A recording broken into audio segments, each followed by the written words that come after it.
Well, greetings, College Church prisoners and friends. I'm Katie Jansen. I'm the parish administrator here at College Church. And you may know that as a part of our Ignite campaign, our fundraising campaign, we are doing these live interviews every couple of weeks with different folks who are part of our ministries. So today I'm here with Winnie Sullivan and Lisa Burks, who are the co-chairs of the antiracism team for College Church. And I'll just let the two of you introduce yourselves a little more fully. Sure, Winnie Sullivan, and yes, together with Lisa, I co-chair the anti-racism team. I've been doing that for a couple of years now. I'm a relatively new parishioner at College Church, and so I have sort of plunged right in. But I also serve on the Pastoral Council and on the Racism and Reconciliation Committee, and I sing in the choir. Hi, I'm Lisa Burks. My husband Michael and I have been members of the College Church for many years. And over the course of that time, I've been involved actually in a lot of different ministries, including the youth faith formation. I was a catechist for many years. And currently, mostly my time is devoted with Winnie to the anti-racism team, but I'm also serving on the Racism and Reconciliation Committee, and I'm active in ministry with the as an acolyte. Well, thank you both for being here. And I wanted to talk to you a little bit about a presentation that you all gave at a conference recently, but I'm going to throw you a surprise question before I even get to that. So the two of you started working together about 2 years ago, is that right? And I've had the chance to work with you a whole lot in this role, but one of the things I've noticed is how well you work together and how much you seem to enjoy working together. And so I wondered if you would just talk about what it's like to work with one another in this capacity. Sure, I would love to. Lisa and I did not know one another before we started this work together. Really? And again, I don't know whose idea it was to put us together, but now we are in contact daily. And yeah, we've discovered that we really complement one another. We have a relationship where we can just honestly share and critique, and there are no impediments to that kind of honest exchange. And so, and plus that I enjoy it. It's fun. Yeah. Yeah. Absolutely. It's been, I'm not sure how to add on to that, but it's been a joy, and it has something that has grown over time. And we, on a regular basis, find new ways where our paths have crossed in the past before we actually knew one another. And so, and as Winnie said, I think that we each have certainly different skills and perspectives that complement and support one another. Yeah. To me, it's really a testament to the importance of relationships in the work that we're doing. Not just the outcomes of our work, but the way that we relate to one another. So thank you for sharing that. So I know that you gave a presentation at the Ignatian Family Teach-In, I think just last week, maybe. Last Saturday. So first, could you talk a little bit about the event and the organization that sponsors it? You want to start? Sure. So again, the Ignatian Spirituality Network, which is the organization that sponsors this yearly conference that they call the Teach-In. That was not something I had been very familiar with before being involved in the anti-racism work at College Church. But have come to know it as a very valuable resource, not just for the Teach-In, but it's an organization that is inspired by the spirituality of St. Ignatius and really formed in kind of witness to the Jesuit martyrs in El Salvador. And so they help us to, just with a lot of resources in education and advocacy for justice issues. And then this yearly conference and other networking events just helps people doing this work to support one another. I like that they work with pretty much any Ignatian institution across the country, I think, that is interested. They do, yes. And I think it's important to know it's a lay-led organization. It's a nonprofit. And as Lisa said, it brings really all members of the Ignatian family, the Jesuit family, together for educational programming and for advocacy. And this family teach-in is really the largest day of Catholic social advocacy that occurs in the nation. This year and last year was virtual and in person, and they bring together anywhere from 2,000 to 5,000 folks. Wow. For that conference. Wow. I know we've had a contingent in the past. I don't know that we have recently, but so the title of the presentation that you gave is Connecting at the Crossroads.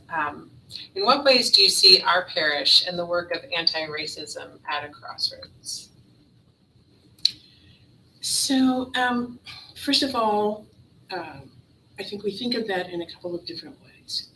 One is in relation to our geography. We call ourselves the Jesuit parish in the heart of the city. We're near the Del Mar Divide. That was, in the past, a line of more definite racial separation.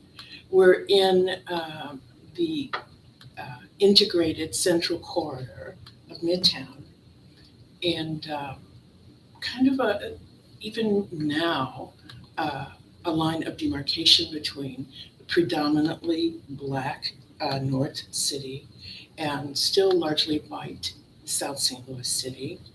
And so in a number of ways, we serve as a crossroads. I mean, we might also think, I was thinking about this today, of ourselves as kind of a hub of a wheel with spokes leading out in every direction. You know, we're a large parish, about 2,000 parishioners, folks coming from 90 zip codes. Yeah, and so, you know, coming to the College Church from around the St. Louis area. And so in that respect, a physical respect, we are a crossroads, but also in terms of historical currents. You know, our parish, the Jesuit mission in Missouri, was founded on the exploited labor of African Americans who accompanied Jesuits to the St. Louis area when they arrived a couple of centuries ago. And at some point, a critical juncture, another path was taken that led to kind of a road of racial advocacy. So at one point, the Jesuits were given charge for all Black Catholics in the St. Louis area. And I was looking at some notes about this yesterday and just really getting a sense of what that meant. So that's not just like saying Mass, you know, it's the sacraments, it's weddings, it's sick calls, it's, you know, everything that is involved in the pastoral care. And it wasn't just the city, it was Kinloch, it was, you know, the entire region. And then Black Catholics were allowed to welcome, to worship rather, were welcome to worship in a gallery at the original College Church when we were not welcomed elsewhere in the diocese. And so that kind of moved us along a road toward racial equity, and we're still walking on that road. Yes. So as I hear you talking about it, it's not just a geographic crossroads. There are all these ways, intersecting ways that there's sort of a crossroads going on. Yeah. And I would just add to that kind of connecting to that historical path. And I think we see this in our society too, that we're really focusing on transforming from responding to a moment or, you know, a crisis or, you know, a critical situation, and moving more toward a movement, to more proactive response to a more just society.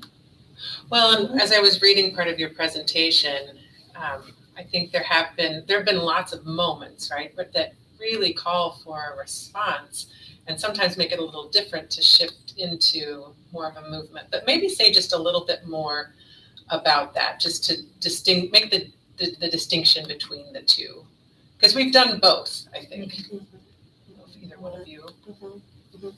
Yeah, so kind of carrying that thread forward of both literal and figurative way in which we're at the crossroads. And I think, our history has placed us there. And so because of the age of our parish, nearly 200 years old, everything that has occurred in the St. Louis area and within this archdiocese, we have been affected by it, and we have affected it as well. And so everything, it reminds me a little bit of, what I've heard about the Cathedral of Notre Dame. Like, every important moment in French history, some of it took place within that cathedral. And, this is kind of, for us, there's a lived experience of our antecedents in this parish that is different than that, for example, from a parish formed 20 years ago. Yeah. So everything you can imagine, from the founding of the city to the arrival of waves of immigrants to the Civil War to integration and civil rights to the death of Michael Brown. We have been touched by it, and we have touched it. Yeah. I hope it's good to read at some point some of the history that you have compiled, like the things that you just named. There are stories behind every single one of those. Oh, yes, absolutely. Are just really interesting to know, and I don't know that I certainly didn't know them until very recently. So. Yeah, it's a fascinating history. It is. It is. Yeah. So you started to speak to this, both of you in different ways. What are some of the qualities of this parish that make it unique and that inform our anti-racism work today? Well, I think I would connect again to the history that Winnie alluded to, and part of what of the history that I have been discovering is back from the earliest days. Just the commitment, the engagement of the parishioners, that they advocated for their needs, that there was, like now, a devotion to a beautiful worship space, to their engagement and ongoing kind of spiritual formation, as well as to caring for others, as Winnie said, with the Jesuits in both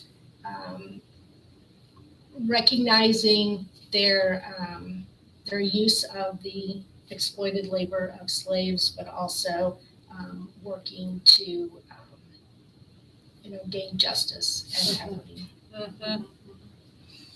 And I would also say that as Lisa and I were preparing for this presentation, we were thinking about connecting the dots in this community, and how is it that by doing that, we're in a strong position in terms of synergy that is created for change. So some more of those dots would be that we're in a community with other strong Jesuit institutions, so that confirms our Jesuit identity in the context out of which we work. We're in a deanery where the member parishes, most are predominantly Black, and so we have the grace of relationship there, as well as a continual grounding in the realities of the difficulties faced by members of the Black community. We have a strong voice and presence in the Archdiocese, in part because of our history. We're also just down the street from the Cathedral Basilica. So all of these qualities cause us to be unique in important respects, and our work then in anti-racism grows out of that, I think. So I want to shift to one of the other themes from the conference this year that you just presented at, that you addressed in your presentation, this idea of imagination.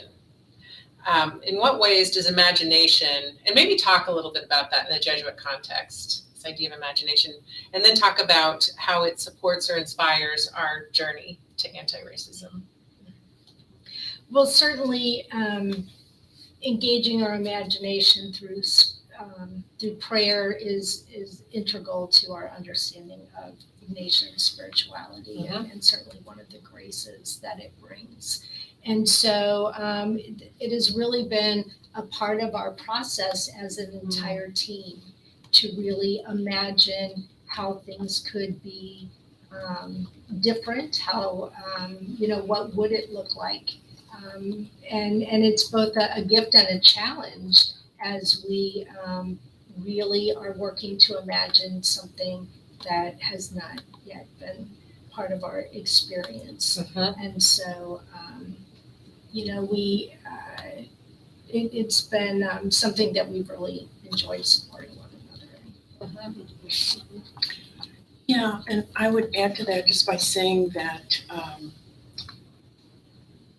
the sort of habit of employing the imagination in prayer, it allows us to consider how God would intervene in situations that we encounter, how we might bring God's love and compassion to bear, and also the practice of a kind of contemplative imagination when we are placing ourselves, for example, in scenes of scripture, and thinking, okay, who would I be in this scene? What would I do and what would I hear? It allows us to experience it in a way that we would not, through use of other senses, perhaps enjoy. And so carrying that over to anti-racism, we can think about what was the experience of enslaved people. We can feel compassion for that. Or, when we see a police encounter on television, as we've had the misfortune of seeing so many recently, we can think about the feelings there. We can experience some of that, anger, fear. And so that habit really allows us to do that. And here we're talking about bringing our collective imagination to bear on looking forward to, how will College Church look as an anti-racist parish? That brings to mind a couple of things. And one is that just because we understand there's a problem doesn't mean that we know how to fix it, that it requires imagination. And that also, to even fully understand the problem, I feel like that there's a certain amount of discomfort that as white people, I am called to be in for a while, so that I can fully is too strong of a word, so that I can better understand what is, so that I can see things more clearly. Because I think that has been a challenge for me to see all of the different ways and the layers and the way that racism plays out. But then it's just as challenging to try to imagine, so what would it look like if it were different? And so I wonder if through prayer, and imagination in prayer, or if just specifically trying to imagine a different college church, where has your imagination taken you? What could you speak to? Do you have a sense of what it would be like if we do this well? There's so many unknowns there, Katie. And so in a certain respect, it's difficult to imagine, but there is one word that I like to keep before me as I try to do that, and that is belonging, having a sense of belonging. And that's going to be conveyed in so many different ways. I imagine that a person coming through our doors, whoever that person is, if it's a new parishioner, a person who's been in the parish for decades, if it's a visitor, if it's a person that we serve through outreach, that they will be able to look around and see from the way we interact with one another, from the way they are welcomed when they sit in the pews, from the images on the wall, that this is a space in which they belong and will be welcomed. Mm-hmm. Do you have anything you would add, Lisa? I would add to all of those things that I also imagine an even deeper sense of joy. I think that College Church I find it to be a very joyful place, but I think that, that will definitely also be a related feeling because of that connection. The other thing is, that Winnie and I have been talking a lot about because it comes up in different conversations is how our work in anti-racism is so parallel to the conversations we're having about our growing synodality. And so that's something we're also trying to imagine. And in the same way, coming up with that vision of engaging more and more parishioners, more and more of the people of God in, using their gifts and talents to support one another in the community. Mm-hmm. That's my favorite word. But I'm going to stick to the question that I intended to ask. Okay.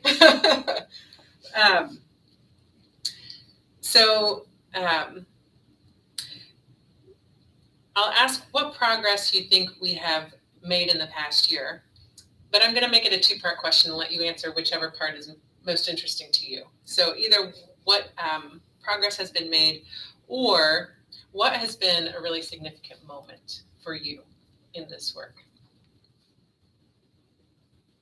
So I'm going to answer both of those parts. Great. First is, as Lisa said earlier, there's been the movement from a reactive approach to a more forward-thinking, proactive approach. And I think that is embodied in our upcoming parish racial equity review, a kind of self-scrutiny for the parish that we hope will yield for us a path forward, really, to say this is, where we need to change, we need to do these things a little differently.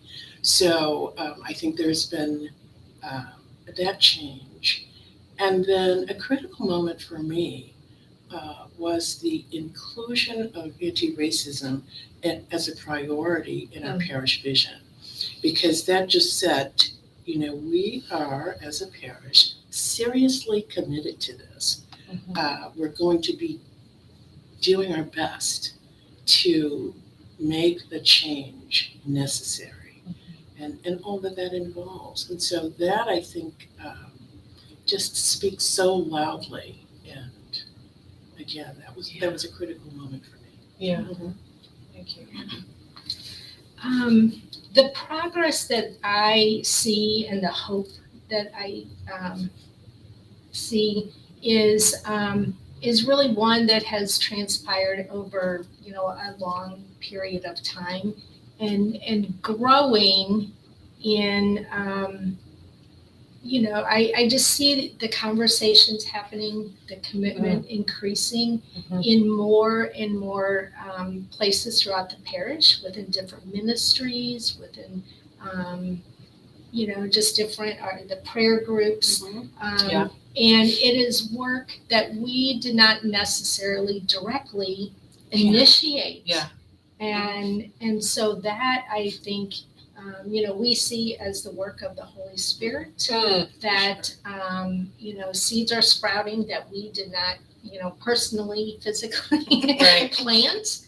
And I think it speaks to some of the early work of the, and maybe that moment, if I could name it to just one, is really when we started and conducted the focus group discussions, because I see that as opening a door and welcoming and inviting people to enter.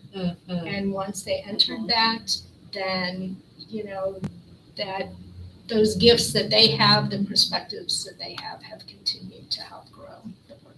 That's awesome. So I want to just take a look and see if there are any other questions that have come in. We had from Christine hi, Winnie and Lisa, so grateful for your work. And the question, how do you see work in a parish as opposed to, anti-racism work in a company? You've got a company culture, but a parish is so many different people in so many parts of the spectrum. Speak a little on that. Yeah, one important way is this, and we've been talking about this of late and thinking about it as we are about to begin this racial equity review. We've talked with folks who are employees in companies who've undergone something similar and kind of compared what our experience will be like to theirs.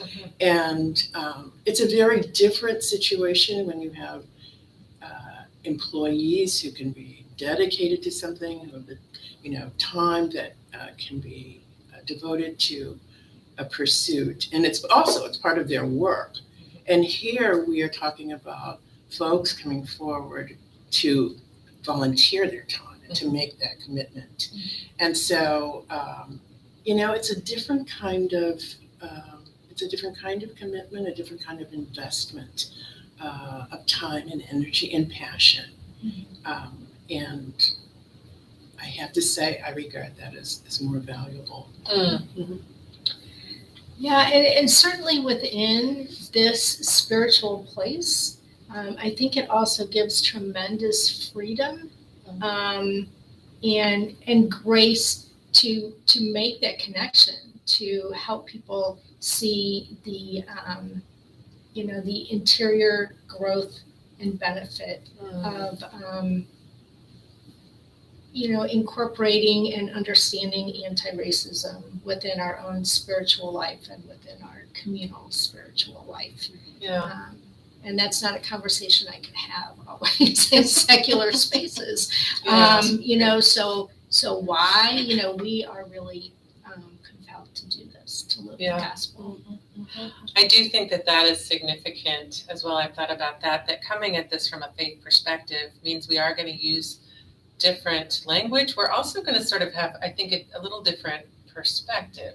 Like, if you look at the Gospels, it's all about making space for everyone, right? And bringing people together, not dividing along any lines. And it just gives a different, focus and energy, I feel like, to the work, that it's grounded in faith. Dick Fleming asks, having grown up in Baltimore, like St. Louis, a segregated city, I lived for a number of years in Atlanta, where the civic motto was Atlanta, a city too busy to hate. How could St. Louis emulate this mantra? That is a tough question.